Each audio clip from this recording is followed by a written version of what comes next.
This instructional video will demonstrate how to replace a toner cartridge in the Kyocera M2640 printer.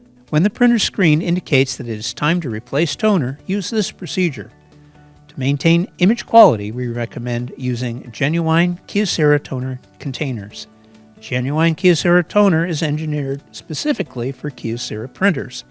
Using any toner that is not genuine Kyocera toner may affect print quality and could damage the printer.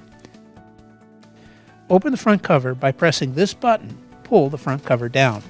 Unlock the container by pushing this blue button. Remove the old container by pulling it downwards and pull it out of the printer. Put the old toner container into the provided plastic waste bag and seal the bag. The toner containers are manufactured from recycled plastic, so put the used toner container into the recycle bin. Remove the new toner container from its box, being careful not to touch this part of the container.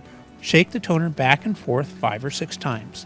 Grasp the toner with both hands and insert it into the printer, and then tilt it upwards until it clicks into place, making sure these 2 arrows face each other.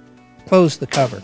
Allow the machine to idle until it is ready. This could take several minutes, so please be patient.